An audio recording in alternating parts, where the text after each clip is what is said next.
ധ്രുവ് റാട്ടി. അതെ, ആരാണ് ധ്രുവ് റാട്ടി? ഒരു ടീഷർട്ട് ധരിച്ച് പ്രസന്നമായ മുഖത്തോടു കൂടി ചടുലമായ വാക്കുകളിൽ ലളിതമായ ഹിന്ദിയിൽ നമസ്കാർ ദോസ്തോം എന്ന് പറഞ്ഞ് കാര്യങ്ങൾ പറഞ്ഞപ്പോൾ അത് രാജ്യം തന്നെ ഏറ്റെടുക്കുകയാണ് ഉണ്ടായത്. ഒരു യൂട്യൂബർ രാജ്യം ഭരിക്കുന്ന വർഗീയ പാർട്ടിയുടെ വിധി തന്നെ മാറ്റി എഴുതി. മുഖ്യധാരാ മാധ്യമങ്ങൾ ഏകപക്ഷീയമായി ബി.ജെ.പി. അനുകൂല വൃത്തങ്ങൾ മാത്രം പുറത്തുവിട്ടുകൊണ്ടിരുന്നപ്പോഴാണ് ലളിതവും അതിശക്തവുമായ ആവിഷ്കാര ശൈലി കൊണ്ട് ഈ 29-കാരനായ യുവാവ് സംഘപരിവാർ പ്രചാരങ്ങൾക്ക് ഏറ്റവും മൂർച്ചയേറിയ മറുപടി നൽകിയത്. ഭരിക്കുന്ന പാർട്ടിയുടെ അഴിമതി, അധികാര ദുർവിനിയോഗം, ജനാധിപത്യ അട്ടിമറി തുടങ്ങിയ ജനദ്രോഹകരമായ എന്തിനേയും ഏറ്റവും ലളിതമായി അയാൾ അവതരിപ്പിച്ചു. ബി.ജെ.പി. കുലിശിത വിഷലിപ്ത പ്രചാരങ്ങൾക്കെതിരെ അയാളുടെ യൂട്യൂബ് വീഡിയോകൾ പലയിടത്തും ജനപക്ഷത്തിന്റെ നാവായി മാറി. കഴിഞ്ഞ കാലങ്ങളിൽ പ്രധാനമന്ത്രി നരേന്ദ്രമോദിയുടെ ഏറ്റവും കടുത്ത വിമർശകൻ. തിരഞ്ഞെടുപ്പ് ഫലത്തിന് തൊട്ടു മുൻപ് വരെ തനിക്ക് പറയാനുള്ളത് അവസാന ശ്വാസം വരെ സ്വധൈര്യം പറയുമെന്ന് ആവർത്തിച്ചു ഈ യുവധീരൻ. വധഭീഷണികളും താക്കീതുകളും ഈ 29-കാരനെ ധാരാളം തേടിയെത്തി.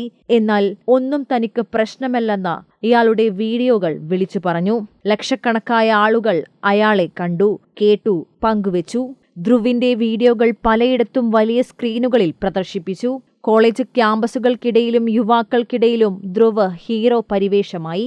കൂടുതലായും മോദി വിരുദ്ധമായ ഈ വീഡിയോ അലയടിച്ചത് ഉത്തരേന്ത്യയിലെ സാധാരണക്കാർക്കിടയിലായിരുന്നു. അത് യു.പി. അടക്കമുള്ള സംസ്ഥാനങ്ങളിലെ ബി.ജെ.പിയുടെ വോട്ടു വിഹിതത്തെ വരെ നന്നായി കുറച്ചു.